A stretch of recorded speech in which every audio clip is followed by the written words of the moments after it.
할렐루야. 금요일 아침도 대전에서 시작하도록 하겠습니다. 오늘의 말씀은 하박국 2장 15절로 16절의 말씀입니다. 이웃에게 술을 마시우되 자기의 분노를 더하여 그로 취쾌하고 그 하체를 드러내려 하는 자에게 화 있을진저 네게 영광이 아니요 수치가 가득한즉 너도 마시고 너의 할례 아니한 것을 드러내라. 여호와의 오른손의 잔이 네게로 돌아올 것이라. 더러운 욕이 네 영광을 가리우리라. 아멘. 이 세상에는 가짜가 있습니다. 가짜가 있다라고 하는 것은 진짜가 있기 때문이죠. 진짜 없는 가짜는 없습니다. 기독교를 향해서 일반 사람들이 왜 기독교에는 그렇게 가짜, 사이비가 많냐고 따집니다. 그리고 자신들의 종교 안에는 가짜가 없다고 자부심을 갖고 이야기합니다. 그 이유는 분명합니다. 가짜가 없다는 것은 진짜가 없기 때문인 것처럼 그들의 종교와 그들의 주장에는 생명이 없는 것입니다. 즉 진짜가 없는 겁니다. 그러나 우리는 진짜가 있기 때문에 가짜가 판을 치고 있습니다. 가짜 하면 참 지옥적인 소리로 들릴 수 있겠지만 중국을 가장 먼저 머리에 떠올리게 되지 않습니까? 정말 짝퉁이라고 하는 말처럼 짝퉁 공화국이라고 불릴 만큼 가짜가 판을 치고 있습니다. 한 10여 년 전 중국에 갔을 때 롤렉스 명품 시계를 보았는데요. 모양은 똑같습니다. 그래서 같이 갔던 일행들이 많은 롤렉스 시계를 샀지만 몇 시간이 되지 않아서 고장이 나고 혹은 한 주 정도, 2주 정도 그 정도 나이에서 다 고장이 났습니다. 진짜와 가짜의 차이지요. 100년, 200년도 쓸 수 있는 진짜 명품 시계에 달리 가짜는 겉만 번지르르 했을 뿐인 겁니다. 가짜는 어떤 물건에만 해당되는 것이 아니라 학벌에도 가짜가 있었습니다.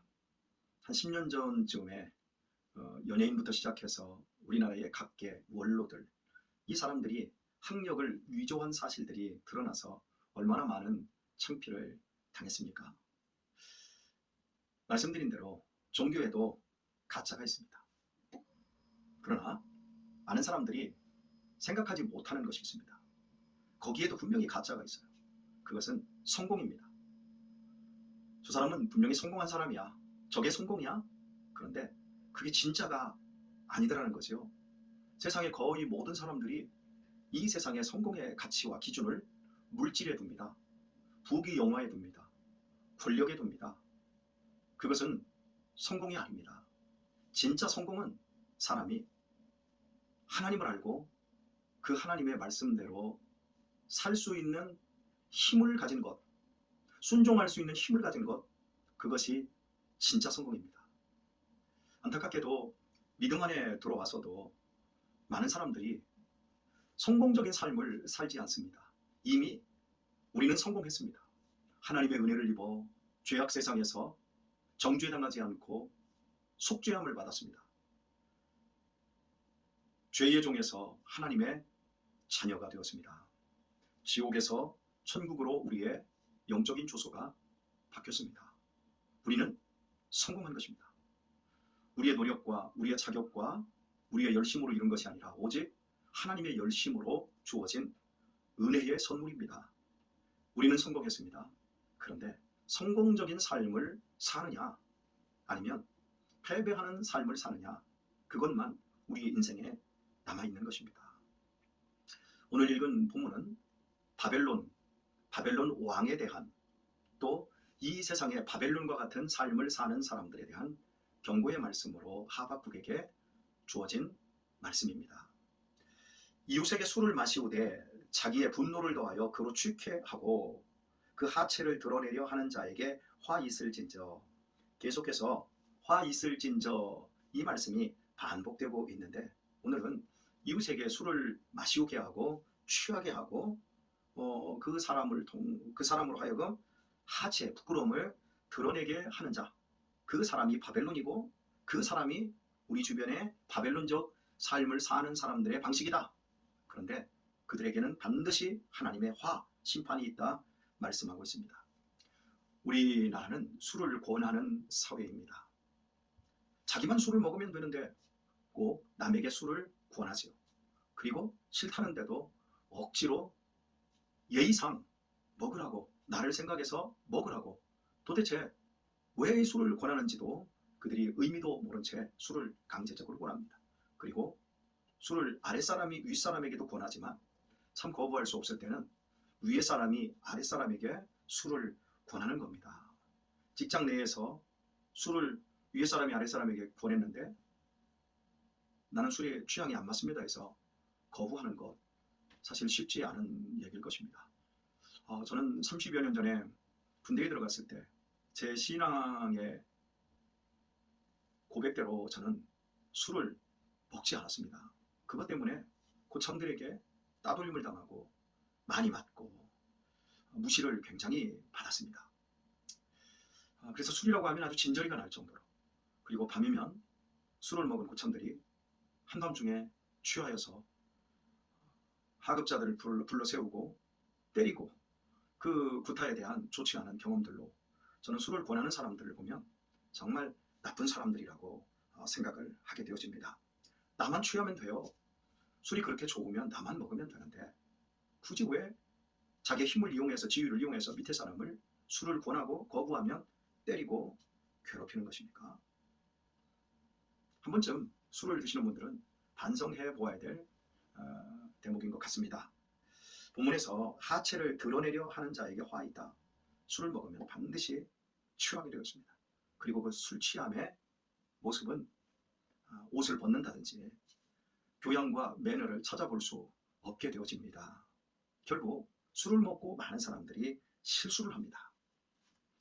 그 실수한 것 때문에 술이 깨고 나서 굉장히 부끄럽게 되기도 하고, 또 술 취했을 때의 언행으로 말미암아 자기의 지위와 또 자기의 좋은 것들을 잃어버리는 사람도 있습니다.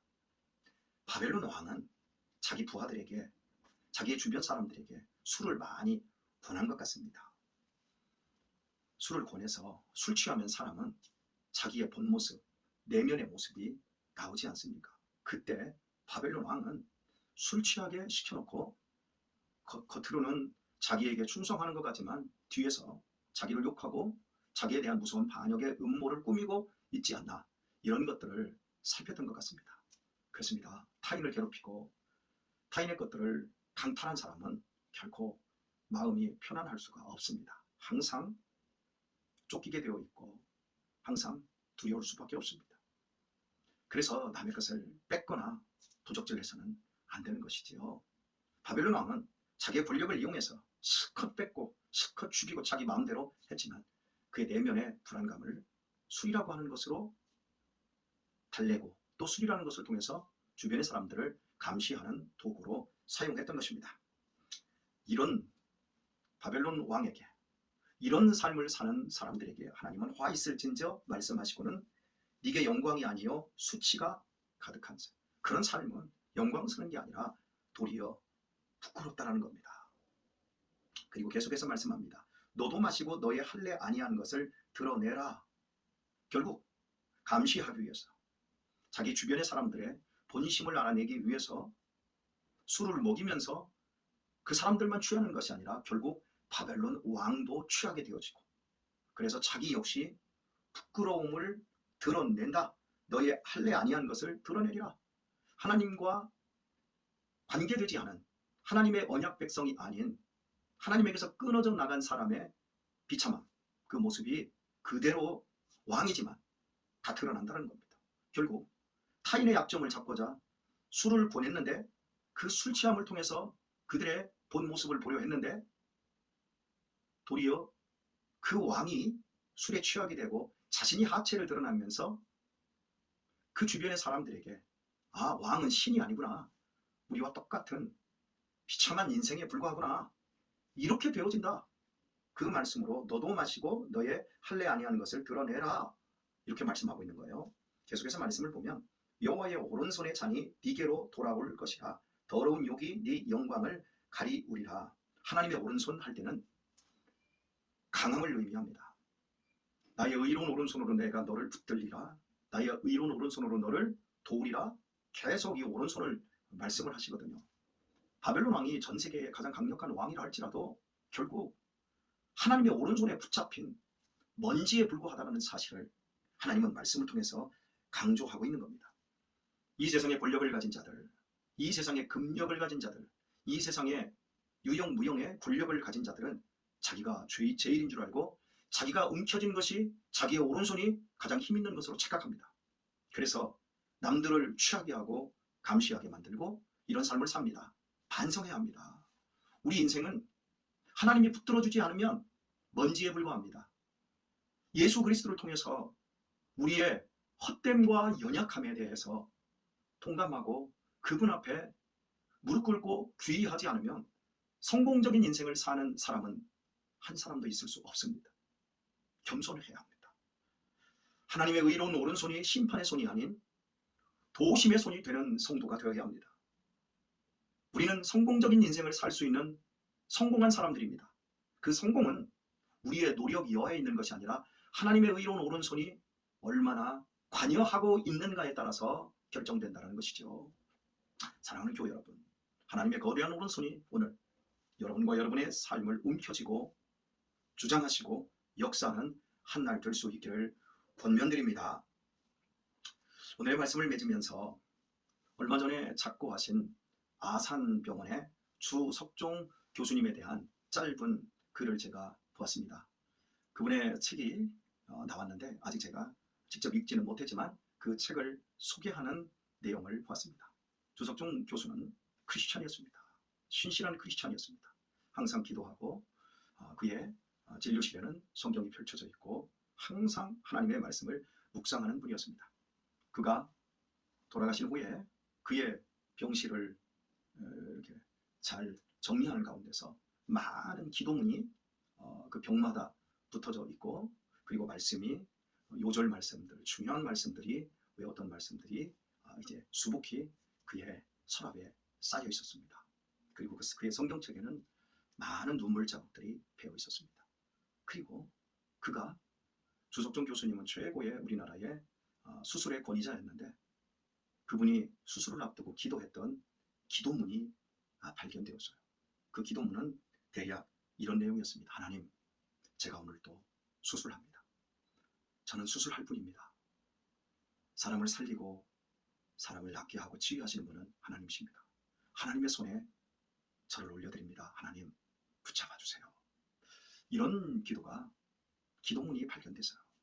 그리고 그의 방을 정리하다 보니 그가 식사도 하지 못하고 식사 시간도 제대로 누리지 못하고 얼마나 많은 사람들을 진료하고 얼마나 많은 환자들을 보살폈는지 라면 부스러기. 그가 일기에도 오늘은 밥 먹을 시간이 없었다. 그러나 모 병실의 환자를 돌아보아야 했다.